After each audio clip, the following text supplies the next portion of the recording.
Detroit, Detroit, Detroit is different.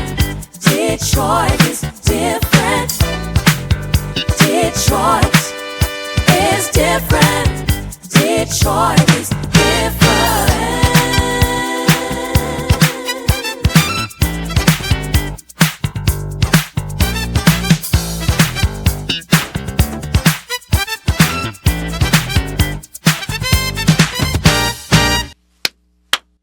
Welcome back to the Detroit is Different podcast studios. And in studio, I have somebody that's very familiar with a lot of what y'all look at as got all that equipment and stuff, right? So equipment and stuff is a lot of things, more than you may ever find out, because you're consuming it and we love that you consume it.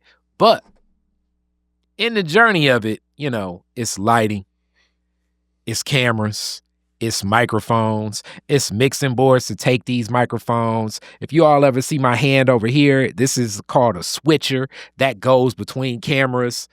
And this brother brought in a whole production studio into New Lab to cover Black Leaders Detroit and their journey and their story as they're traveling from the Tulsa, Oklahoma, Black Wall Street to Wall Street, which I'm sure y'all will get way more of the history of how even Wall Street sadly has a lot of connections to our people.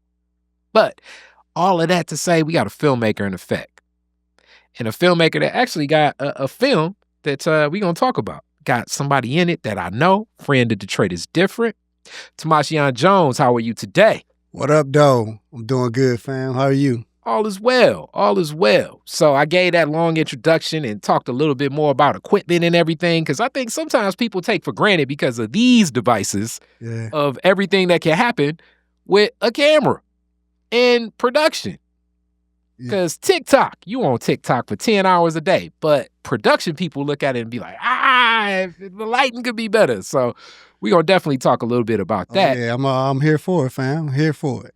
And along with that, film, right? So it is a film where in a lot of ways, I was like, wow, you got one heck of an actress in it. But Mirror of Deception, you see, got a poster in here. Y'all see, I got posters and everything, right? And you'll find out why that's the name of the film when you actually sit back and watch it. You can go and watch it actually on Tubi. I watched it, and then I know it's like a mantra of people thinking that Tubi movies are like, no. This is extremely, extremely well produced. Like the color, the lighting, it's a very rich experience of a film that was put together. So I definitely tip my hat to you in that. I was watching it like, damn, you know, just like even some of the beginning scenes, I'm like, okay, that ain't your average look, because you have some outdoor shots with indoor shots and people kind of panning between both like early on in scenes. Mm-hmm. And this is really nerding out in a technical world, because if you ever have done it, even with your phone, people with phones walked from like indoor to outdoor, outdoor to indoor, and then you notice what's happening. That ain't happening in that film. Yeah, we got to protect, we call it protect the highlights. You know what I'm saying? So yeah, man, I appreciate you, having me on and talking about the film and talking about the documentary you're working on. And I got another documentary I'm doing on the late great Marcus Belgrave, who was an extraordinary jazz a trumpet player and mentor to so many different people. So yeah. I got like a few things I'm cooking up in the kitchen, you know what I'm saying? But the Mirror Deception is the latest one to come out. Then the Belgrave piece to come out. Then, you know, the Black Wall Street to Wall Street should be able to drop after that. So yeah, man, appreciate you. All right, so we start these always the same way. Your Detroit story. How many generations deep is your family to Detroit? Man, I gotta say, so my great grandmother came up here from Alabama. All right, great. So that's generations deep. So that's You know what? My great grandmother. Okay. All right, so my grandmother's mother came up here from Alabama. Okay. All right. Still, that's generations deep. Yeah. And Alabama is definitely one of those states where a lot of us have made the trek to Detroit. Yeah. Alabama and Georgia, from all these interviews, Black folks, that's where we come from when it comes to Detroit. So whereabouts in Alabama? It's a small town, man. I don't even get the name of it right now. You know what I'm saying? But the majority of them left and went to Pensacola, Florida. Wow. And so, even though she came up from Alabama, the rest of my family is in Pensacola. Okay. Me and the kids call it Pepsi Cola. You know what I'm saying? So that's where they are right now.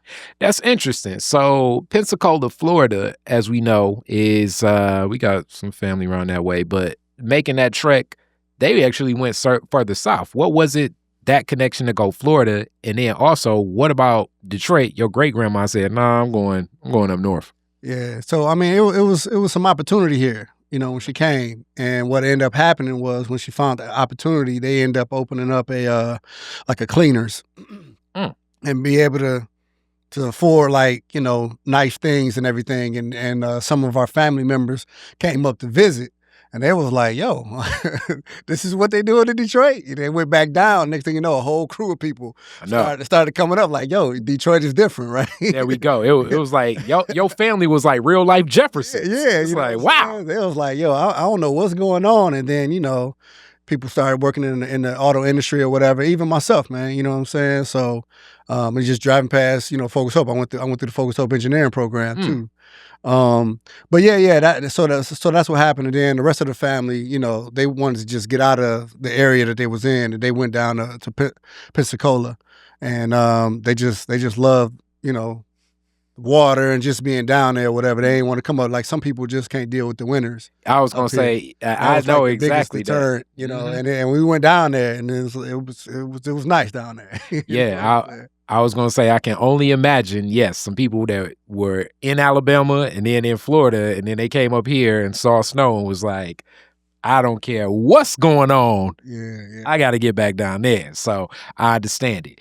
Now, you talk about the rest of the family came and then waves, but also a cleaners business and all of this. Who owned the cleaners? How did it start? Entrepreneurship is rooted there in an early iteration, I'm guessing. Yeah. Black business. So yeah, my great grandmother was the first one that I knew of that owned their own business, and then it trickled down to, my grandmother, she did a couple of things, but my mother really took it on and started on their own business because, her and her husband, my stepdad at the time, they had transmission shops. So they had transmission shops in Highland Park and in Detroit, and so they had a whole bunch of different transmission shops. And then they end up, splitting up and all that stuff or whatever. So they sold the transmission shop, and then she started her own costume character company, which is still going on to this day. Wait, time out. Yeah. So she doing that, and they got 100 bounce houses. You know what I'm saying? And so all that stuff going on, man. All right. So the switch. We gotta get some more details about this stuff. This is why Detroit is different. I love. All right. So first, where was the cleaners that your great grandma owned? So I'd never been to the cleaners myself. You know what I'm saying? But it was around Wyoming. Okay. So west side. Close to where Mumford is. You know what I'm saying? So so that's where that was. Okay. So already a west side corridor, black owned business. And what era we're talking? We're talking like 50s, 60s, or more so like 60s, 70s? Maybe 60s, 70s. Okay. Like I say, I'm not 100% sure. Not there because that's before your era time. Yeah. But so I just remember going over my great grandmother's house, and all this stuff that she had was still nice. You know what I'm saying? She had furs and all that stuff. You know what I'm saying? So it was cool. You know what I'm saying? All right. And with that, let's talk a little bit about neighborhoods. What neighborhood was she in, and what neighborhood were you all living in? So she was in that same neighborhood. Around that Wyoming, Mumford community. On, I think Kentucky. You know what I'm saying? Over there, Kentucky, Curtis area or whatever. And I grew up in a couple of different areas. You know what I'm saying? So my main area that I still know people to this day, my family. So my grandmother lived on Freeland and Tyler, which is Grand River and Schoolcraft area. And so when my grandmother lived there, then my uncles pretty much got houses on the same block. Then my mother got a 4-family flat on the same block. You know what I'm saying? So we were anchored in that area. So the street from Grand River to 96, we couldn't cross 96. And then past Ardmore was like this big manufacturing plant that just took up the rest of the neighborhood. So we had like just a pocket of 2-3 streets between Hubble and Ardmore that we was all like, this was our hood. You know what I'm saying? So that neighborhood with that much family, and I know the pocket you're talking about, that community, when I think about that neighborhood, I'm always thinking about like the ice cream truck people and the softy joint. You know what I'm saying? Yeah. They all was up in there. It's also, as we know, industrial and residential. It's in that mixed use, as they say. So that community, what do you remember about that coming up, that neighborhood? Man, it was fun, man. It's like we didn't have a care in the world. You know what I'm saying? It was we would find, it's crazy saying it now, and I would never have my kids do this stuff, you know what I'm saying? But it was like we would find mattresses, put them in the alley, do flips all on mattresses. We jumping all around. It's like, telling was all on these mattresses, man. But that's what we would do, climb on garage and throw shingles and jump off the roof with umbrellas and stuff. I mean, it's all kind of crazy stuff, right? Build our own go-karts, our own basketball rims, but I was always like, looking up to my uncles. So my uncles was like, very well known in the neighborhood, you know what I'm saying? And, they got into a little money early on. I was just watching them from the outside, just kind of like, just peeping game. And, I just was having a lot of fun. Okay. All right. And definitely those types of stories we know, especially boys do all types of, almost like stuff that it's like, why are you doing that? You know what I'm saying? Like if you 7, just jumping off the porch instead of just walking down steps. That's bro, we got to do it. I mean, it's not fun unless our life is being risked. Yeah, it's like, what I'm saying? Yes. We turned the fire hydrant on, man. I still got scars on me because I didn't understand that the pressure of the fire hydrant like increased when people like turned it and stuff. So people turned it all the way up, and I just jumped through that thing. That thing blew me all the way across the street. I still got the scars to this day, man. You walk in the house like, well, what happened? Like the fire hydrant. Fire hydrant. Yeah, exactly. You know what I'm saying? Yeah. So with that and a whole bunch of stuff. We had this thing called shagging in the wintertime. You know what I'm saying? You familiar with that? Where a car would go down the street and you would just sneak up behind it, grab the bumper, and let it pull you down the street. Hilarious. We would call that shagging or whatever. You know what I'm saying? I got towed up a couple of times. Yeah. Because I messed up a couple of snowsuits that my mom had just bought me. You know what I'm saying? But anyway, that's the kind of crazy stuff that we would do. Slingshots, shooting vodka bottles. You know what I'm saying? All kind of stuff, man. The stuff that boys do when bored. Yeah. Yes, and activities, especially like with other friends. So was it a block with a lot of other kids on it? Yeah. We was all fam too, man. I mean, it's some people that I've been knowing as long as I've been alive. You know what I'm saying? So yeah, it was that. But the thing is, we had other streets too. So like we would go over on Ardmore, then we'd go on Mark Twain, we'd go on Strathmore. You know what I'm saying? So we was just one like community, I would say. You know what I'm saying? Especially in my eyes, we was all fam. You know what I'm saying? So that tight knit circle, and then during this time, your mom's in this business, married to a man and together they transmissions. That's a unique. He was a mechanic. He was a mechanic. You know what I'm saying? And she was like the brains behind the business. So they worked together. He was, working on the cars. She was working on the business, and they was able to expand and have like 4 or 5 different transmission shops all over. So this show, and then that moved us from that spot. We stayed over on like Chippewa and Schaefer area for a short period of time. And then once the money started coming from this transmission shop, we moved into the University District over by University of Detroit. Over on 6 Mile, and in between 6 Mile and 7 Mile. But this also speaks into the entrepreneurial mind and your mom's understanding of business systems. Absolutely. Which really, that's an elaborate, cool way of saying your mom could sell. Yeah, and clearly in the business, she could get down. Yeah. So that, and growing up in a household with an entrepreneur, how do you think that's framed you even in business now? How has that framed kind of how you see business, because you saw it at a young age? Yeah, it affected me a lot because it was a possibility. You know what I'm saying? So sometimes we get locked into the 9 to 5 mentality, like this is the only way. But I've seen it being done in a different way. You know, so I'm like, yo, it's definitely possible. And I worked in automotive for a long time, but I never felt that I would like retire working as an engineer. But I felt that I would eventually have my own business, which I did. You know, I do have, and I ended up quitting in 2021. And started doing full-time filmmaking. But I called my mom and was like, yo, I'm thinking about making this move. And she gave me the advice that only a mother could give. You know, after me and my wife prayed about it and talked about it, she was like, yo, everybody's an entrepreneur in the family. So it only makes sense to do this. And what's the worst thing that can happen? You get out there, if it don't work, you go back to work until you get it back together. You know, I'm like, all right, you know, because I'm saying if I'm going hard for this automotive company, you know, putting in work, trying to become excellent at what I do and produce good quality products, how hard would I go if I put that same energy into my own business? You know what I'm saying? And that's how I felt. So I made that leap, and I joined a bunch of other people in my family who are entrepreneurs. You know, and then when my son, who's 19. You know, we homeschooled him, and we actually had him. He couldn't graduate until he started his own business.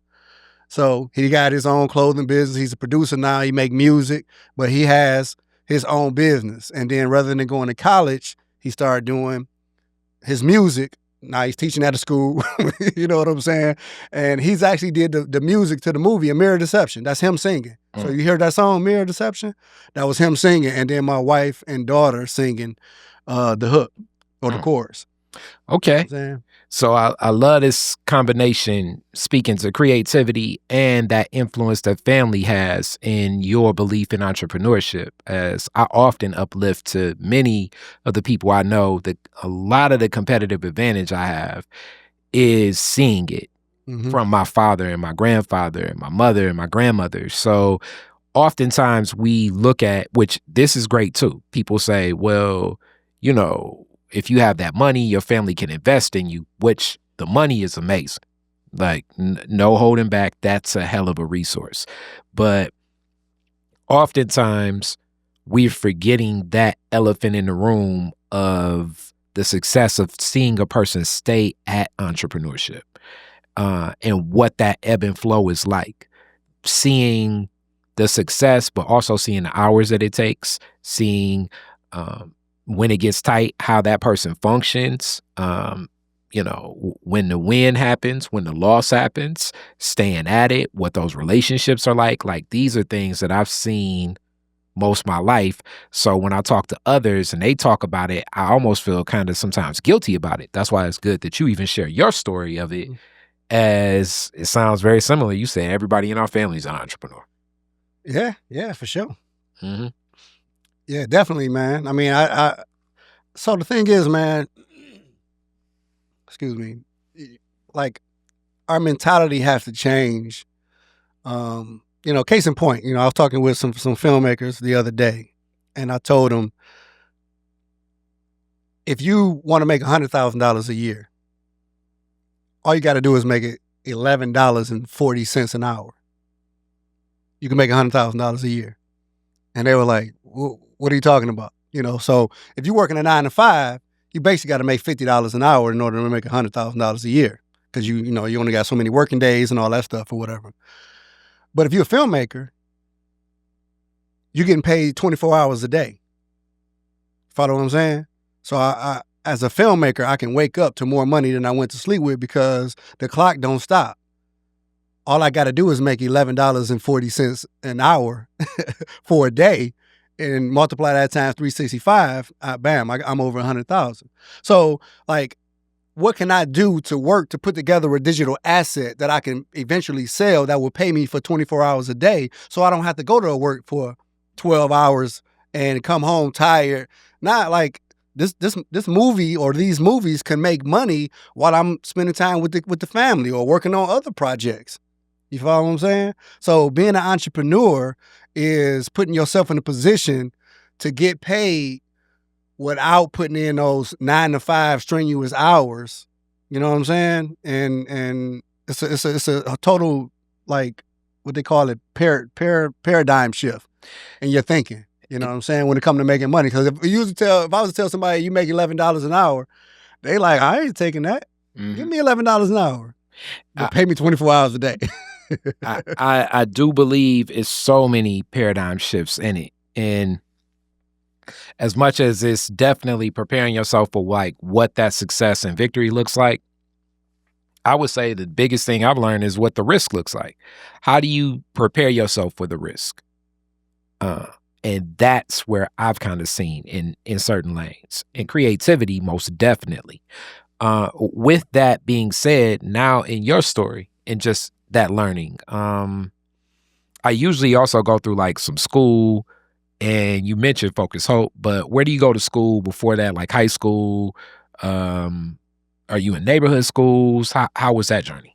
Yeah, so when I was on Freeland, we would get bussed out to school called the Lodge. I don't know where it is or whatever, but it was like a mixture between, white students, black students, and all that stuff or whatever. Just like, early 80s. You know what I'm saying?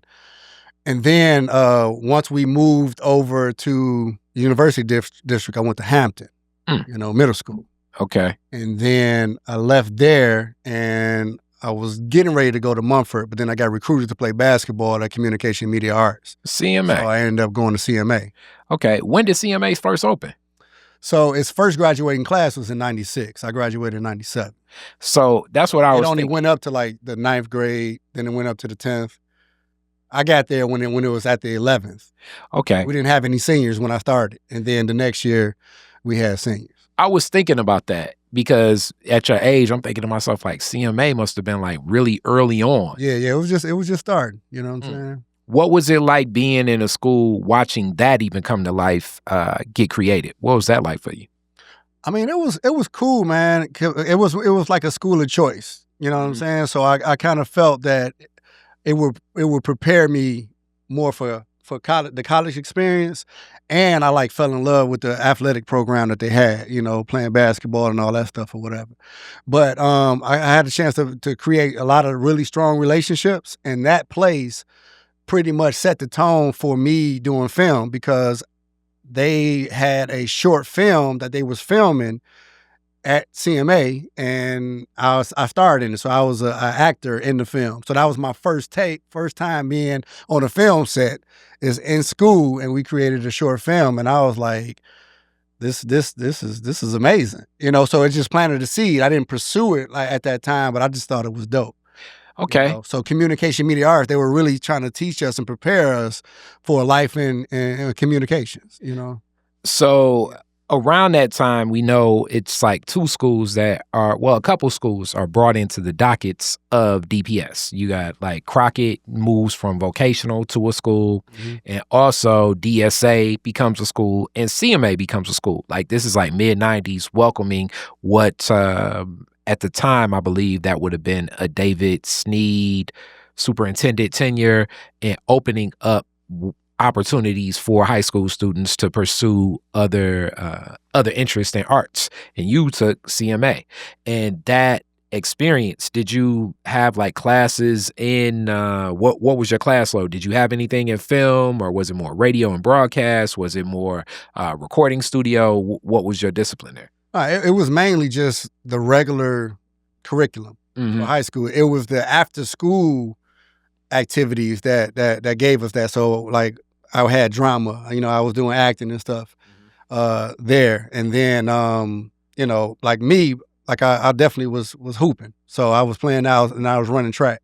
So like, that's what I was doing. My wife was doing, I ended up marrying, we both was prom king and queen. Wow. You know what I'm saying? So shout out to my wife, Tavia. But she was doing dance, after school or whatever. So they had like different things that you can do after school, but I was playing basketball. Okay. You know what I'm saying? Okay. So your mind was in basketball at that time, and then you start in this film, it's in the back of your mind. Right. When does that from the back of your mind move a little bit forward. There you go. A little bit forward because it didn't move all the way, right? So then I left CMA and went to Focus Hope Engineering School because they said that they would basically pay me to go to school and I would have a full ride to college, right? So I would get paid to work and then I would be able to go to college for free. And I was like, that sounds like a win-win right there, you know? Mm-hmm. And I was wrestling with like a partial track scholarship to a college, but then I'm looking at, wait a minute, I can actually get paid and I can get a free ride. So I ended up going to the Focus Hope Engineering program. So I'm studying manufacturing and everything, but then I had to take this liberal arts class at Wayne State, and it was called Arts in Action. So Arts in Action, we had to like go to museums, look at art, interpret stuff. And then there was a portion where we had to break down a movie. And they had Enemy of the State? Independence Day with Will Smith. So we had to study Independence Day and study the story, the structure, how many shots it was, how many cameras we think it was. I mean, you know what I'm saying? We had to like look at it 2-3 times and like really study it. And I was like, yo, this is cool. You know, it kind of messed up my movie going experience because now in every movie I'm up and looking like, okay, when is this happening? When is that happening? You know? And we had to create a short film by in-camera editing, meaning that I had to film you talking, stop the camera, turn around, film me, turn around, film you. You know what I'm saying? Like we couldn't edit the film. We had to do it in camera. And it was just, we had to be creative. So, you know, it just helped us to kind of like see things differently. Who was the professor that was teaching that class? Man, I got it at home because I still got my binder. You know, I forgot his name, but you know, this was like 2002 or 2001 or something like that. Wow, because I'm going to say, in-camera editing is, oh boy, that's a creative professor right there. I'm pretty sure. It was crazy. So, you know, we played it. But then after that, I felt like I wanted to get a camera. So then I bought a high 8 joint. Wow, you went old school. I mean, it was new school. It was new school at the time, but high 8. It was new school then. And then that was like premiere new school. Yeah. I started doing spoof videos. Like I did a reshoot of the Detroit. I'm sorry. I called it The Last Detroit Dragon. But Hilarious. The Last Dragon was like one of my favorite movies. So I kind of like remade part of The Last Dragon. You know, it's out there on the internet somewhere. Okay. So, all right. So, you know. So we definitely got to talk a little bit about those early creative works in the film. Yeah. The Last Dragon, like almost like a, what do they call that? Like a parody of. Exactly. I was doing that. And I was doing spoof videos, like stuff that you see on them viral videos, people pranking people and swords. I was doing that in Kmart, bro. Wow. We literally, and I don't got none of the tapes and everything. I wish I would still have it, but literally I would dress up like this dude, and I had some friends that would come up to me, act like I was this poet from Cuba, right? Mm-hmm. They would come up to me and they'd be like, "Oh, can I get your autograph?" And I'm like, "Quiet, be quiet, be quiet." You know, I would talk in this accent, and they were like, "You know, sign the autograph." And then it was like people that would come up and be like, "He's famous. Can you sign my arm?" And it was like, you know, it was just funny that people would, you know, would fall into this stuff. But this is like 2002, bro. We was doing this stuff in Kmart. You know what I'm saying? The one that's a Home Depot now over there on 7 Mile and Myers or whatever. But, you know, and then we would do like different spoof videos. Like me and my uncle, we had this thing called a Black Power Movie Critics, where we would give movies Black Power fist up or Black Power fist down. And it was hilarious. We would just rank movies and just talk about it, why it being, and we would just give crazy reason why we would give it a Black Power, just looking for stuff that had absolutely no business being, you know, taken out of it. But we was just, it was funny, man, you know. So, you know, that was it. That was the early, and I was learning how to edit. Yeah, I was going to say. That process. Then I started doing weddings and all that stuff, you know, but that was the early 2000s. But more so than learning how to edit, which that's very important. The technical side, like I often say, is extremely important. But the narrative side is also, I sometimes wrestle and I think it's more important, knowing the end goal of what's happening. And even more important than the technical and the end goal narrative is herding the cats, as I say. It's controlling a set. You think it's as simple as you call up your friends and say, "Hey, meet me outside at Kmart. We're going to go in. We're going to do this spoof video." But this is what producers do. You have to come up with locations, get people there on time.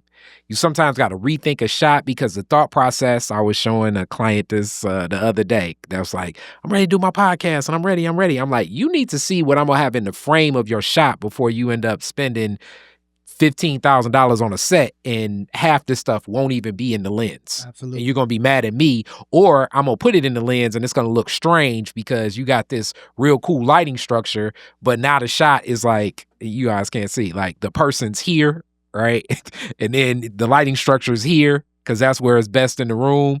And then people are like, why is the shot so wide? It's like, it's a language that we're telling usually in film that we've been indoctrinated to follow because we've been watching it for so long.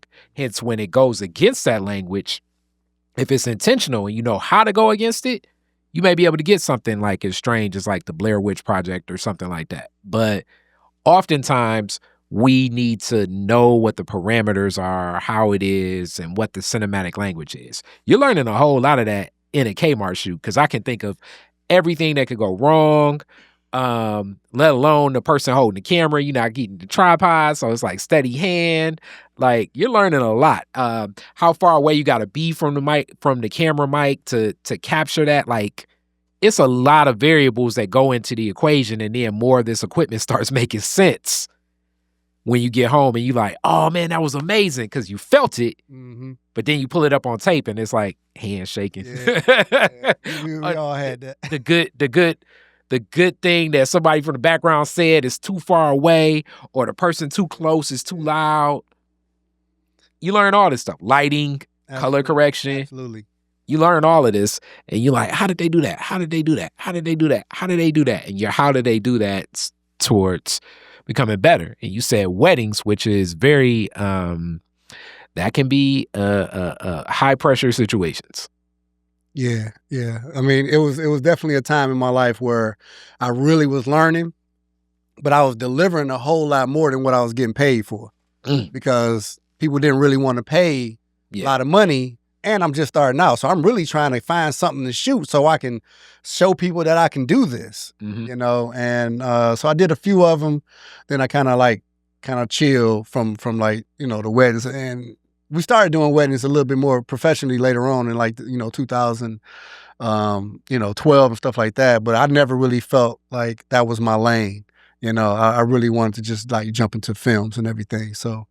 Okay. So with that, during this time, you mentioned like a romantic story. It's like high school, prom, king, queen, y'all get married and all of this. Families happening concurrent with all of this too, I'm guessing. Yeah, absolutely, bro. So me and my girlfriend started dating late in the year, you know, like in May, right? Like a week, 2 weeks before prom. So we both went to the prom with 2 different dates because we already had dates because, you know, we just so happened to start kicking it. You know what I'm saying? But, you know, I ended up winning prom king and she won prom queen. So that was like destiny. But here's the thing. Nobody really knew we was kicking it. So we on the dance floor like, you think they know? Hilarious. You know what I'm saying? It was crazy, man. It was good, man. And then, you know, so we stayed together, and then 2001 we ended up getting married. You know, so we that was 97 we graduated. You know, so she went to school in Flint. She went to GMI, which became Kettering University. So she went into engineering too for General Motors. And I went to engineering. You know, I started working for American Axle. You know, so I started working in manufacturing. And she was working in manufacturing, and that's where I picked up a lot of skills that I would eventually use on a video production set. But I didn't understand that this was my Karate Kid moment where I was learning how to streamline processes and understand quality control and put things in place and hire the right people and, you know, all that, you know, and promote and lead a team and everything. So, you know, that manufacturing experience definitely helped me with filmmaking. I would say that one of my closest friends, Mike Will, shout out Mike Will, engineer. Engineers solve problems. Engineers have process. I've seen like when it's the oddest thing, I'm usually calling Mike. Like even here, it bothers him because it's like, the lights could be set up a whole lot better. You know what I'm saying? So like the engineering mind is always thinking about process and how to focus. Some of the best engineers I know. And that's the concept of what's happening. So I could easily see any engineering mind on a set is going to add so much to it if it doesn't drive them out of their mind, the chaos or the creativity. But if they could sit in that pocket, it's something unique about it. So first film after as time goes on, when's the first time you really roll out a film where you have a whole crew, and how do you go about it? So around 2008, 2009, I really wanted to make a movie. I didn't know how to make a movie. Again, we on the high 8, you know what I'm saying? Just Zooms and all that stuff. And I never been on a film other than, in high school. But I had a homeboy who went to Full Sail in Florida. So he learned how to do filmmaking, and I got with him.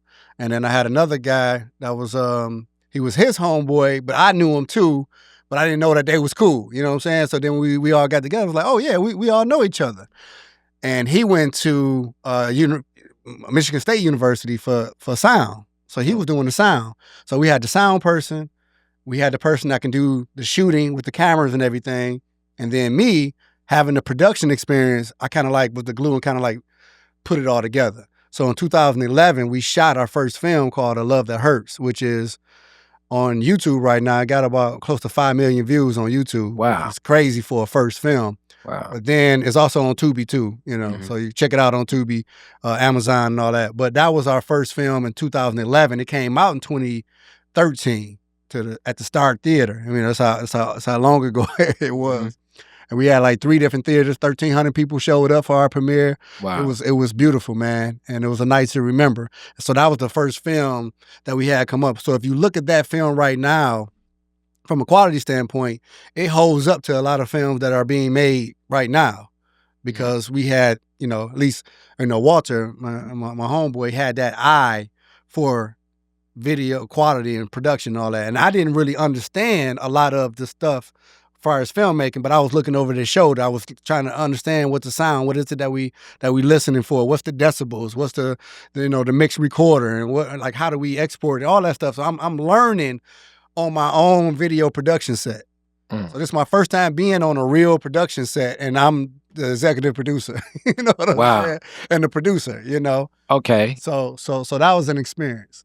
Beyond experience, and then you said executive producer. That means you're putting a lot of money into this. We all 3 of us put our money into it. Let me say, it wasn't just me. So all 3 of us put our money into it, but we had to buy equipment. Nobody really got paid anything because we didn't have any money. We were like, hey, y'all want to volunteer for this movie? We shot this thing for like 20, 25 days. You know what I'm saying? And we was just, people was donating food to us. People at the church was saying, hey, we'll make some food. How many people we need to make food for? And they was cooking food for us and letting us use their house and letting us use their business for it, because they believed that we were, worth investing in, because we had an idea to do something crazy, and they like, you know what, we're going to help you. That's deep. And they helped out. And then when it was time to premiere it, brother, they showed up, man. I was like amazed at how many people was buying tickets and stuff, man. I mean, to have 1,300 people was crazy to us, man. That is, you know what I'm saying? It was like tickets was selling. We like, what? What is going on? You know what I'm saying? So anyway, yeah. That's wonderful. That's a beautiful story to see that victory in that time and that creativity come to life. And even as you say in that process, like 2008, the thought process of want a film, 2011, you all begin kind of working towards it. 13 is the release. This creative work takes time. Yeah. Often. For many reasons. Sometimes it's business, sometimes it's creativity, sometimes it's things that are outside of control of everybody involved. Exactly. Yes. With that being said, you all would be surprised how many films have been shot, made, and in a can, as they say, like ready to go in Hollywood, that we're not seeing because of some of these things being worked out. Exactly. And definitely with people that make films. You know, I mean, I'm sitting on so many. I can't imagine what you're sitting on. I got a couple of I got a couple of good ones too, man. Yeah. But I mean, it's different reasons why like you said, different reasons why they're not out. Mm-hmm. You know, but if I can just move past that to our second film, it was a documentary on Cody High, and that film ended up being shown on PBS regionally, which allowed us to submit for some Emmy Awards. And I ended up winning 3 Emmy Awards. Wow. You know, for a documentary. So we shot a narrative feature film first, then we shot a documentary, and then the documentary came with the awards. Then we started getting calls for documentaries. You know what I'm saying? And then you end up in that space. That's how I'm doing both, because after our third film, my partners end up going on the other side of Michigan for other projects, for other, jobs and everything. So I stayed here and I started doing films on my own. And from 2016 to now, I've been pretty much, doing the films with my own and my new crew, Well, I definitely tip my hat to you, and I think that film that I've seen too, that's about that transition around the time Cody High. I believe it was Principal, I want to say Jonathan Mays, but yeah, but he was in it. Yeah. So he comes with a new vision about how to approach and pour into students. One of the people on my team at Detroit is Different, Tegan Humphreys, is one of those students poured into with this new vision. And Cody being a neighborhood school, it was a very unique approach at the time of how to resource, especially like 9th grade students with so many different opportunities and meeting people in leadership. And I'm seeing the fruits of that just from the member of my team, you know what I'm saying?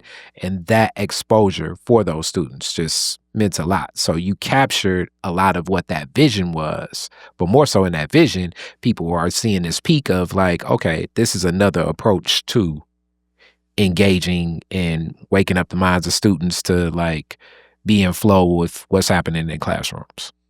Yeah, I mean, it was definitely that. It was quite a few different stories that we had to tell with that. So you had an A story, B story, C story. Mm-hmm. So, the principals was one story. The students was another story. The community, every community has their own personality in Detroit, as we learned, because we did a project in the Cody Rouge area. Then we also did a project in the Osborne area on the east side, and these personalities are different. You know what I'm saying? But jumping back to the community, like there were businesses that helped clean up the neighborhood, that will donate money to help them get a football field, to fix the roof. The nonprofit organization Life Remodel, we followed them on all the stuff that they were doing, trying to galvanize churches and nonprofit organizations to help clean up the neighborhood. And a lot of people understood, like once you came up on Exit 9 and you at Joy Road, like there's no telling what can jump off over there. And, we may say that with a badge of honor, but imagine a kid having to walk to school, getting off the bus right there, trying to walk to Cody. And she got to walk past abandoned houses and she don't know if somebody going to jump on and snatch her up. You know what I'm saying? Like we got to be able to create safe pathways to school so kids can just get past the dangers of getting to school. And then when they get to school, the roof can't be leaking. You know what I'm saying? When they get to school, they got to have some kind of structure. And, so like that's what we're trying to provide, a safe environment where our kids can grow and flourish. And that's really what we were trying to capture with that project, as well as Life in Osborne, which was the second project we did. So when you do these projects, was that an independent project that you did and executive produced as well? So Cody High was an independent project that we put our own money in, and we own that movie. The second one, Life Remodel, they liked what we did, and they were partners with us too because they allowed us to come in and follow them and all that. He actually invited us to do it, but the Life in Osborne, they wanted to capture that. To capture that. So then they end up paying us, and that's pretty much their film. You know what I'm saying? So so we did the work, but we got one as an asset. They got the other. What was it like even negotiating that and now being in this position where it's like, wow, people are really appreciating what we're doing, and now this is a business. how do you even frame your mind, and how do you set your mind in that space to know, like, okay, if we partner creatively on this, this is what it'll cost, this is what we would need, this is, where it works, because creatives know it's, a big discussion that Ryan Coogler is having with multiple people of like, when you are that creative and other people are controlling either the distribution or funding whatever that project is, it can possibly change the creative vision. Let's put it like that. Yeah, absolutely. Yeah. So we didn't understand how valuable we were at the time and what we were producing. I think if I can go back, because only thing we were in survival mode. Because my homeboys, like I was working in manufacturing, so I really didn't need to eat off the project. Yeah. But they had left their job to do the work. The work. So we like, well, look, can we just get enough to get a salary? That way they good for a year to work on the project. So now they got the freedom to work on the project for that. You know what I'm saying? It's like, but the movie is worth a whole lot more than just what we were able to get taken care of for that time. So, knowing that I got a movie now that was created in 2011, that came out in 2013, that's still paying us royalties every 3 months to this day. You know what I'm saying? That definitely paid for itself over and over again. Like, we didn't understand then what we would see today. And that right there, I completely follow what you're saying. That right there, especially in this world of the way that the distribution channels of all forms of content is something to pay attention to. And in this space, especially in the podcast space, it seems like it's so many people that tell you, you got to do this, you got to get your points, you got to get your publishing, but I'm functioning more so in the space where you function. A lot of this is paid for from a lot of the partnerships that we have where we creatively help our clients even distribute the work, because oftentimes I don't even necessarily know if my clients understand the value of what good content can be. So I'm saying that to say I'm not throwing people and throwing shade on anything like that, because I think oftentimes people think that. No, what I'm saying is that's the knowing the value of not just the narrative, but the stakeholders in that narrative. Because when you make something that tells that story and it starts connecting with multiple people, it creates opportunities that live long for many different people. Example for you. Right now, I just did an interview with Zaina that owns Spectacles. Shout out to Zaina. And she talks about one of the biggest things that she did in the dice roll that she did for Spectacles Boutique was it was like the week Malcolm X, the movie, comes out, she goes to Spike's, to New York outlets to get the X hats. That created a revenue brand that helped Spectacles become a place that people were like, wow, this is where we can go get some things that are very boutique and niche here through that film. That's one thing. But actually, this is Malcolm X's birthday right now as we are doing this interview, but it created, books, literatures, tours, lectures, lecture series, other things, all from a film. And even to this day, that film still produces a whole lot for 40 Acres and a Mule and Spike's production, right? So this is kind of how you got to think about it. And that has to be maybe 30-something years old, if not, or something like that, maybe 31 years old. But if you really look at what we're doing with content and how long it can live, it's going to be this that tells the story for whatever we're sharing, especially if you pour in is something that's a rich experience. Absolutely, man. You're going to make something that's going to live beyond you, and somebody else is going to eat off of that. So you just gotta protect your intellectual property. You know what I'm saying, and try to own as much as you can. And just be smart about it too. I always go by, what Jay Prince has said one time in the interview. He said, I'd rather have 10% of a watermelon than 100% of a grape. You know what I'm saying? So when it comes to ownership, you don't have to own the whole thing, but be smart about it. You know what I'm saying? So like I would have structured some kind of deal. Like you get a certain percentage, I take a certain percentage, and we work on it like that, opposed to just giving away, our babies. Yeah. And I did that for a couple other films too. Just because I wanted to like give back, and I'm about these kids, man. I wanted to make sure we create movies that the kids can learn from and grow with and all that stuff too. So I kind of like really wanted to make sure we put together some films that will resonate with them. Okay. So as you said, 16, you're doing this solo and you're the one staying here, and 21, but I know you're moving towards this transition to full-time filmmaking. What were you looking for along that journey to say, all right, this is time to make the move? So it came down to, like, we knew we were really good at making dope films. Like we knew we had what it take. We had the eye, we the process, all that stuff or whatever. We didn't understand how to make money from it.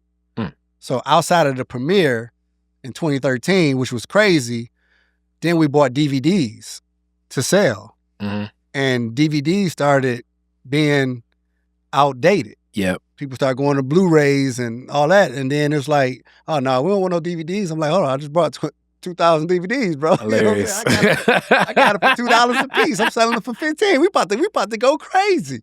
I still got DVDs in the garage right now. You know what I'm saying? Because they like, but we didn't quite understand how to make the money, which one of the reasons why they began to like go look for work elsewhere. And I was like, man, we got to figure it out. So I began to work with nonprofit organizations where I was able to do movies on the weekend, and make a movie for a curriculum that they had for kids. So we did a movie on abstinence. Having kids be able to have smart decisions with their body. It's with the union. You familiar with the union with Jason Wilson, Nicole Wilson? Yes, They're around the corner too. Yep. So we did a movie called Saving Chastity about, abstinence. Then we did a movie called Hope 911, which was about teen suicide prevention. And then we did a movie called Sticks and Stone, which was about anti-bullying. And then The Easy Path, one of the latest one we did a couple of years ago, that was about setting goals and pulling kids out of the hood and giving them mentorship and kind of like somebody to kind of like believe in them and show them the right way.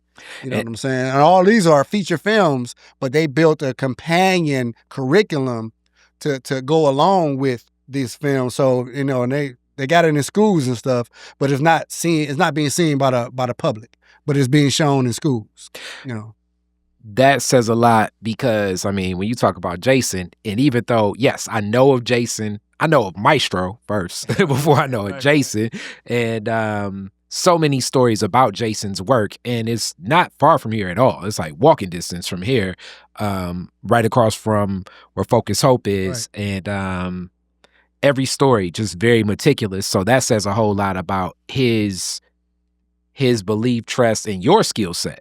Because so many of the people I know that knew him more so as Maestro, of Chaos and Maestro, that to me were like a public enemy here. And in studios, all of his work was just so known of being very meticulous about so much of the sound of a lot of those World One Records recordings. And shout out Butch and DJ Los and all of them. Well, I guess Butch would be like my OG, but Los is my big homie. So a lot of those stories, and Tafari, Chaos, and so many others that have worked with him, Kalima, Nikki D, so definitely that speaks to his work now into a lot of forms of leadership and the role Black men play in community and in family and show up. So kudos to that work of the union, but also that says a whole lot about your work because I know very particular. Oh yeah. They wanted, they wanted a good film. You know what I'm saying? And I was able to provide it. But again, I'm working full time in my manufacturing job, so I really don't need the money. So the majority of the money that I got for the budget, I wanted to put it to build up the production value of the film. So I really wanted to make the best possible film. So, I just wanted a good quality product. But yeah, it was, working a lot more with Nicole, because it was her portion, her leg of, that program. He was doing stuff with the Cave of Adullam, with the martial arts and everything, Okay. But he still was CEO, and we met and all that stuff or whatever. So, I mean, we good friends. We go back to early, probably late 90s, you know what I'm saying? When we all got together early 2000s, something like that. Okay. So now you make that leap, 2021. Oh yeah, I ain't finished telling the story. So all that was, I was able to make movies, make a little bit of money, but more so making dope movies. I didn't quite understand how to make money until one of my homies called me up, who came to my film set. He came to my film set when I was doing one of the movies for the union. He said, "Yeah, man, me and my homies, we want to make some movies, and we want to, come check out your movie, your set." And I'm like, "All right, come on, this a C-stand, this a light, this what we doing, this how we shooting, this with the lens." He's like, "All right." So they went and shot, a couple of hood movies and everything. And I mean, they was okay. You know what I'm saying? He thought, they was good, but they were growing. They, like, each one got better. You know what I'm saying? Then they made one that hit, and, he hit me up like, "Yo, you heard of something called Tubi?"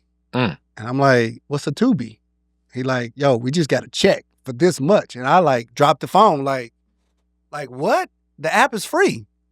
Nobody's paying for it. How you getting paid like this? You know what I'm saying? It was crazy money. I was like, "Hold on, what?" And he said, "Oh yeah, all right, cool." I couldn't really sleep. You know what I'm saying? I'm like, okay, so now it's a way for us to take this art and we can figure out how to make money. I said, "All right, cool." So I'm not ready to make this leap because financially we just, but it woke me up. I'm like, yo, if he doing it, and he came to my film and said, "I know I could do it," right? The next quarter, he hit me up. It was just about as much as it was the first quarter. I was like, wait a minute, in 6 months, you making more than what I'm making in a year? You know what I'm saying? Hold on. So then we began to put things in place. You know what I'm saying? Financially start, streamlining our budget, trying to figure out like how we gonna make this work. And eventually I'm like, yo, it's about that time, which came, in 2021, went into my supervisor's office on Juneteenth, turned in my 2 weeks notice, and guess when 2 weeks was? Independence Day. Hilarious. You know what I'm saying?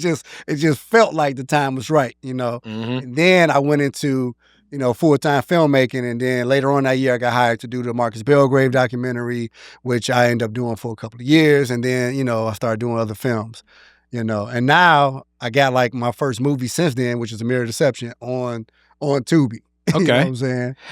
And I love that you broke that story down like that, as it's been many people. It's almost like one of my friends. He's like he's like Denzel Washington of Tubi. Shout out to Tristan. Shout out to Tristan with so many films. Yeah. And even interviewing Renika McQueen. I think that all these distribution channels, it's empowering. I kind of see the wave of Tubi similar to that era where I really think Black filmmaking saved Hollywood. That's like labeled Black exploitation.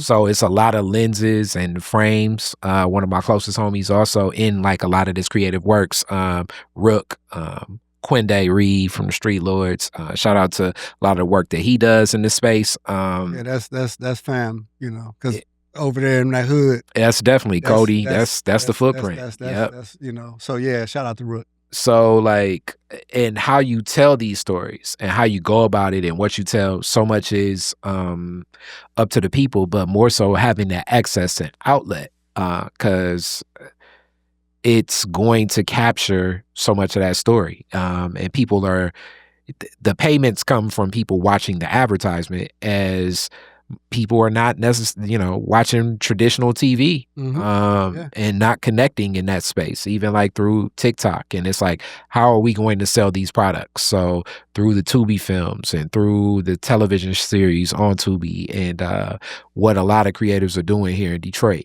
There's definitely some narratives in it where it's like, oh man. But in the same way, when I watch the Hollywood films, there's narratives where it's like, oh man, so it's not my film, hence it's like, make your own film. So it's good that you're in this space and telling these creative stories. How do you go about, because you wrote you wrote this film. I don't want to tease too much about it, but it's very creative. How do you go about the writing and coming up with the stories for them? So that was my second film that I wrote. The first one that I wrote, I plan on shooting this year. Okay. That's a film called Innocent Bystander. I actually got shot when I was 14 years old, you know, Wow. what I'm saying, over on Schoolcraft. Wow. You know what I'm saying? And I sat on that story for a long time. You know, I never really talked about the events that led up to it, you know, dealing with my uncles and all that stuff or whatever. I assume just the way that you said that your uncles knew how to get to making some business happen. They was all around that, you know what I'd assume, as they call it, sometimes the streets are hiring. Yeah. So that was it, man. But my uncles kind of like kept me away from it because my mom was kind of like, yo, you ain't do. My mom was the oldest of my uncles or whatever. So she was the only girl, and she was scrap, you know what I'm saying? So like they ain't want nothing to do with her. So they kind of like kept me close enough to see what was going on. But anytime I tried to get on, they was like, nah, bro. You know what I'm saying? But anyway, I ended up getting shot. And then I sat on that story for like 30 years, and I looked at a picture of myself. I was at Cedar Point. I was like 15 years old. And I was like, man, if I can go back and talk to that young brother, I would have a lot to say and a lot of mentoring. You know what I'm saying? Things to kind of like show him. But I was like, man, you know, I should tell that story. So I started writing that script, and it just started flowing, man. It was real therapeutic to just kind of like remember all the stuff that happened, and you know, all this, you know, it was amazing. But then, so that was that was Innocent Bystander. A Mirror Deception came about was because I started teaching filmmaking. You know, around 2020 when I started watching Tubi, I started seeing a lot of Detroit filmmakers make really, like, they were good films, but the production value wasn't really there. You know, it was like, you know, they didn't understand the rules associated with lighting and, you know, framing and rule of thirds and all that stuff. Right? So I decided to create a curriculum to teach filmmakers how to, you know, make film, called The Process of Filmmaking. So I married my manufacturing experience with the filmmaking experience, and I taught a course. But in that course, this was when ChatGPT was just like coming out. And I was like, well, how do we utilize ChatGPT in our filmmaking workflow? What can we do to kind of like streamline or AI? I want to just say ChatGPT because we also use Midjourney to create like our mock-up artwork. So that artwork that you see right there, we created that on Midjourney first, and once we got the characters and everything, we created that and we shot it, and then that became the album. I mean the poster. Cover. Yeah, the poster. So but in that class, we decided to just come up with artwork.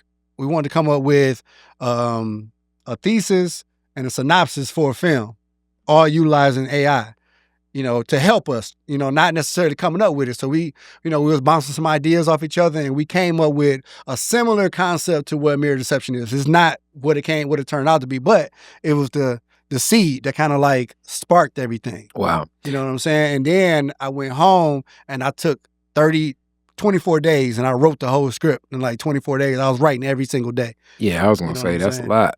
Yeah, I was writing every single day. And then I sent it out to a couple of people that gave me coverage. They asked some questions. And then I spent December rewriting everything and adding stuff and making it to the point where, you know, what it is now. Yes, cool film. You got June in there. I know June.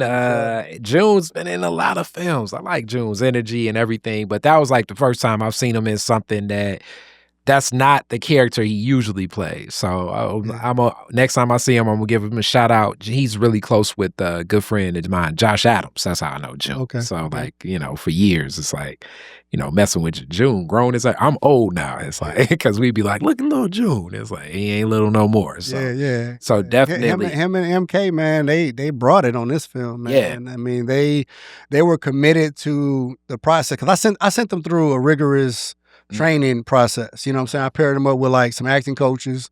We had rehearsals a lot because like these characters evolve, and I didn't want the character to be the same from the beginning of the film to the end of the film.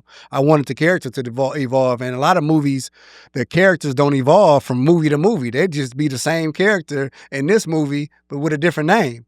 I'm like, yo, we don't want that for this film. We really wanted to like take it to the next. I wanted people to be stretched, even myself, my DP, my colorist, everybody. I wanted everybody to like feel the pressure of like, let's create something better than what we think we can create.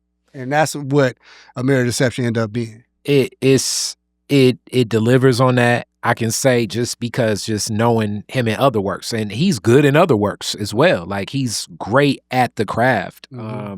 But this added other layers. I already hear the laugh when I say, hey, I just saw that movie, right? And then I hear the laugh and it's like, yeah, I need to get him in here anyway. He should have been on here before. But yeah, really good film. Check it out. Mirror Deception. It's on Tubi. As you know, when you watch, go through, watch the commercials. That's how the payments come. Absolutely, absolutely. And you'll definitely enjoy. What as you mentioned that as we get kind of to a close here, what do you see as like some of your next creative works? What do you want to do next creatively? So, I mean, right now I have the Black Leaders of Detroit documentary. And that right there is it's a to do. Yeah, I mean, because we went and visited Tulsa. We talked with some of the people there, some of the ancestors of the people. Wow. Who were there in 1921.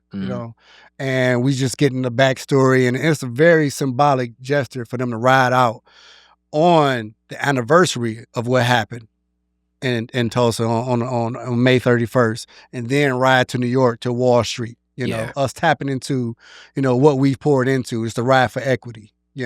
So I really enjoy like telling those stories about our history and try to get the narrative right and not just have somebody else come in and tell that story. I really wanted to make sure we told our own story. So that's one piece, the Marcus Belgrave documentary. Hopefully that's, begin to premiere in the film festival sometime this year.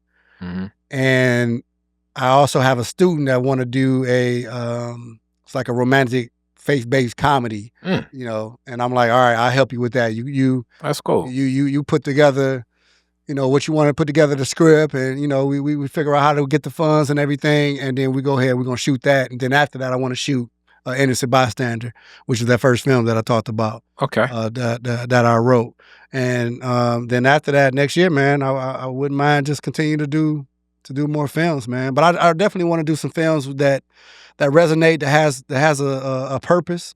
You know what I'm saying? That people can take and be used as a tool to help people get better. You know what I'm saying? Yeah, I definitely have some more projects myself, but now that this connection, like I told Rook, a couple different ideas, you float ideas out there, like everybody with film and everything. I wanted to, one of it may be some things with The Rock, with Bella. We may do something cool with that, but I really want to tell the story of that first Black firefighter class, Coleman Young's election, where it's like more Black firefighters, because there's so many stories I want to tell through that, and I'm connected through, like, that was Marquise Wooden that passed away. Like, one of my homeboys' father was in that, that Detroit Phoenix. They even had a name for it and all of that. But I think I want to tell that story. I think that'll be interesting in a Kari Frazier lens too. Yeah. Because in your style, what do you think? Like, are you always just trying new things more so, or are you really more so like crafting like a voice and like kind of your cinematic style and like way you approach things? It's two things you got to have. You know what I'm saying? Like, you got to have a dope story. Like, you can have bad cinematography, bad light. If that story is good, people could possibly still tune in. But then you also need to have dope production. And when you marry a dope production and dope story, like, that's where you win. And that's what I'm trying to do. I want to get together a really good story like that. That would be key, rather than talking about, the lighting and the lens and the way it look and my tone that I want to have or be known for. Like, I want the story to be dope. You know, and I'm digging for like really good, genuine stories to be told. And then from a cinematic standpoint, I just want it to be better than my last film. I always want to see continuous improvement because I work as a continuous improvement manager. I worked in lean manufacturing. It's all about making the process, improving the process, making it better. And I want the film to be better than the next film. You know, I don't want to deviate from that because it worked for me because a lot of people like what I do. And, you know, but I'm open to some new things. Okay. You can't be open to new things and you can't improve without doing something new. Mm-hmm. You know what I'm saying? That's it. You can't have something new and improved. It's either going to be new or it's going to be improved. You know what I'm saying? Like, if it's new, it never existed before. Yeah. You know what I'm saying? If it's improved, you improve something that did exist. So, I can come up with a new movie, but I want it to be an improvement from my old movie. I'm with it. I'm with it. So with that, we at the end, and classic Detroit is different questions. Now, your very first car, year, make, and model, year you got it. Oh, man. I think it was 1995, and it was a 1986 Pontiac 6000. I bought from Mother Wallows on 8 Mile for $600. You said a Pontiac. I don't even know what a Pontiac 6000 is. Oh, you don't? Nah, man. It was a Pontiac 6000. And I bought the car for $600. And I went to Mammoth. Got me some speakers. There you go. Cost more than the I was gonna say you put more sounds in your ride than ride in your ride. Now that is classic. I'm riding down the street. The rust is bumping off of the trunk. Boom, boom, boom, boom. You know what I'm saying? So, but that was my baby, man. It got me around because we caught the bus everywhere. I mean, we caught the bus to Belle Isle. We caught the bus to Hart Plaza. We caught because none of my uncles would take us anywhere. They would just like you can get there, and we figured it out. So we caught the bus everywhere. Once I got that car, bro, we was everywhere, man, you know. And you were down the street from Mammoth. You got to tell me a Mammoth story. That's like walking distance to you. Yeah, so tons of Mammoth story and the Northwest Theater, bro. Like all that, man, that's just gold up in there, man. You know what I'm saying? Getting your outfits, you know what I'm saying, from Mammoth, going to Cedar Point, you know, like you got to go to Cedar Point fresh. You know what I'm saying? But anyway, Mammoth, it's amazing that people don't understand what we had. You know, $2. We had a double feature. We can go see 2 movies for $2. Yeah. We sound like them old folks. Be like, boy, a loaf of bread was 5 cents. Like, bro. Like, we would see a double feature. Yeah. On $2 Tuesday. You know what I'm saying? Definitely. And Northwest, Northwest was something. Along with, like I always say, they say that Foot Locker over there, even though it may not have been the safest location sometimes, but that Foot Locker, they say, was like the most profitable Foot Locker in the Midwest for a couple of years. Oh, yeah. I got a lot of them from there. Yes. It's probably sold more Air Force Ones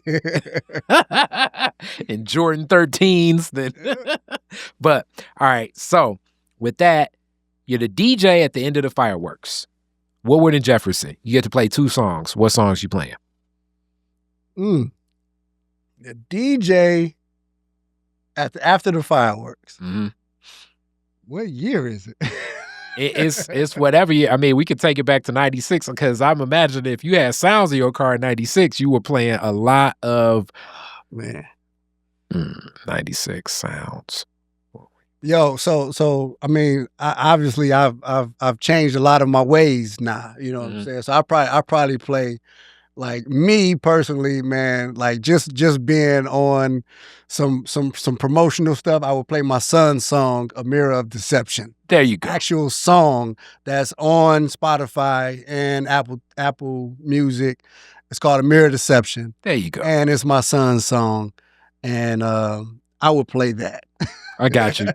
I could imagine when you got sounds in that ride, that's right around the time where you be playing possibly that first Street Lords album, but that's just... Man, all that, man. Yeah. All that. Yeah, definitely. All right, so come roll with me, possibly. So, all right, and then we going to close out with the last question. I actually got footage of them, man. Like, so I got it somewhere, man, but they did this thing at Cobo Hall where it was like Kwame Kilpatrick and everything, and they had like this rap thing, and I think Russell Simmons came or whatever, and like Street Lords and stuff, they was all in there, and I was videotaping like them like going, sitting in the stands or whatever, and I got to dig up that tape, man. You know what I'm saying? But like I got like some footage back then of them cats, you know what I'm saying? I know what you're talking about. You're talking about the first hip hop summit. The hip hop summit. Yeah. A lot of that was really from the connection to, at the time, definitely Mayor Kilpatrick, but Mayor Kilpatrick's cousin, my brother in name, Kari Kimani Turner, was a big push of getting the hip hop summit here. And that's why I even kind of like my auntie made the joke that Mayor Kilpatrick was, Chris Rock made a movie about him, like being the hip hop mayor. Yeah. That was what was said. But I remember that day in your footage, if you see somebody in a cream suit, that's probably me. Because I'm in a cream suit. That's, man, that was a very big day. That was a very big day in hip hop, and actually, that was the last time I had like a long, extended conversation with Proof. Rest in peace, P. Day I met DOC. Man, that was a lot. That was a lot. Yeah. I mean, that was big for Detroit, man. I mean, we was in the building, man, and I was a young kid. Probably caught the bus down there. You know what I'm saying? But I was down there filming, and it was cool, man. And, you know, Kilpatrick, that was the first time I voted, because I think I had just turned 18, and it's the first person I voted for. Wow. You know what I'm saying? Him and Gil Hill.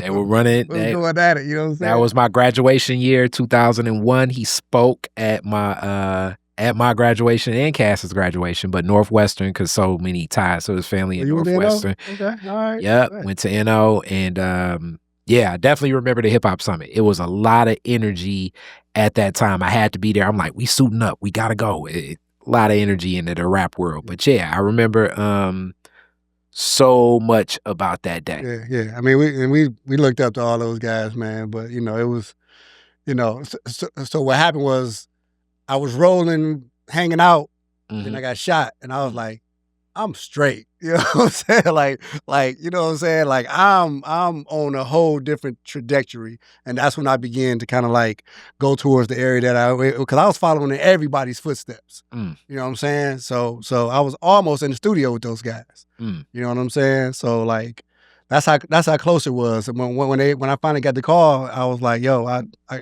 can't. I'm not even living that lifestyle anymore. Yeah, you know what I'm saying? I can't do it, man. Well, that's definitely dope. As we know, rest in peace, Blade. Rest in peace, Wipeout. Like, just what's happened from that, and even the way that we see still sometimes the back and forth between different sides of town, and a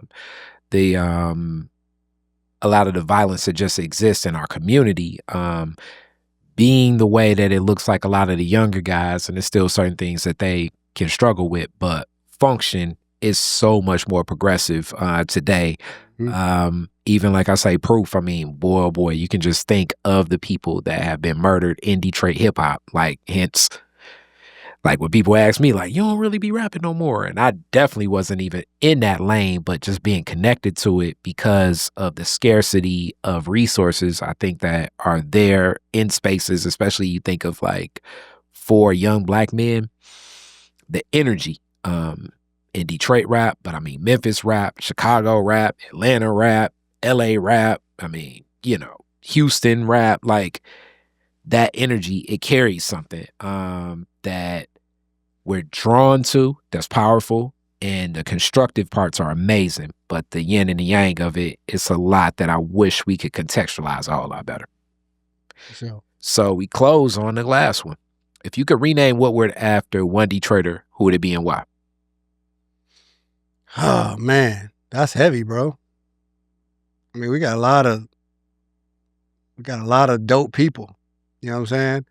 I mean, again, you know, on some stuff that I've just being privy to, man. I would name him Marcus Belgrave. I mean, he already got a street, you know, over there by the music hall or whatever, man. But if you want to take it all the way down there, man, Marcus Belgrave, like, that guy was phenomenal. You know what I'm saying? One hell of an artist. Oh yeah, man. He had a heart, man. He gave back, and that's what I'm saying. But these kids, man, it's not these people growing up getting Grammys and they giving back, and it's like a who's who that's in this documentary of people that like love him because he took them when they were like either homeless or just needed help, and now they on stages all over the world. You know what I'm saying? Because he saw like potential in them and gave them like the tools they needed to be successful in music. So, I mean, when people see the documentary, bro, they gonna see. You know what I'm saying? If they don't already know, a lot of people already know, but it's a lot of people that they will know. Definitely, and I love it. And not uplifted enough, but legend. Not just for performance, but also, as you say, like all of those opportunities. When I even just think of like my interactions with them would be when I sometimes do stuff with Mr. Foster and them at the Car Center, and his presence with, like, when I say this, like seasoned musician, like Branford Marsalis level. But he's in a documentary too, talking about him. but would sit and like, if you were like that 15-year-old that's like just now starting trumpet, he's still pour into you. Yeah. The same way if you were Branford Marsalis, pour into you. Yeah. Wynton Marsalis was in it, not Bradford. That's what I'm saying. Wynton, yeah. That's where I'm messing up too. Yeah, Wynton Marsalis, whomever. He definitely played with Bradford too. Played with Bradford. Jay Leno show, I think he was on there too. Mm-hmm. But yeah, man. So yeah, man. I appreciate you having me on the show, bro. Thank you. Hopefully you got, you know what I'm saying?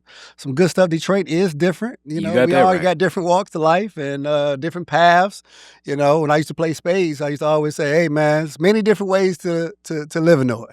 Hilarious. There's many different ways you can get to live in Illinois. You know what I'm saying? Hilarious. But you might get cut. Hilarious. Hilarious. Yes. And as you said, the roles are reversed because in the Black Leaders Detroit documentary, I'm putting some words together. Shout out to Sharia. She was like, Kari, you gonna do this? I was like, Sharia, whatever you need. So I was bloviating and talking that talk, as they say. We'll see. Yeah. I know how, that's the other thing. You did a good job, man. Thank you. It was deep, man. You gave me a lot of profound stuff, man. I was like, man, I need to ask this brother some more questions. Hilarious. You know what I'm saying? Like, I'm interviewing you, now you interviewing me, man. That's dope. I know. Actually, shout out to Constant Story. Yeah, I'll share this with you, like new ideas. We're gonna do a show called like Detroit What If, and I may bring you back for that. I think you would like that, kid. So we're gonna just like do a lot of what if moments, kind of like the comic book show of like things in Detroit. So, like, I don't know, what if Edgewater was still over there across the street from Greater Grace or something, like stuff like that. Yeah. So yeah, that'll be something fun. Yeah. I got a couple of them because that would be dope, man. Because my kids have no idea what we've experienced. I know. They just sitting there like, what? I'm like, bro, man. So yeah, man. So yeah. That's what's up. That'd be cool, bro. All right, with that, peace. Detroit is different. Detroit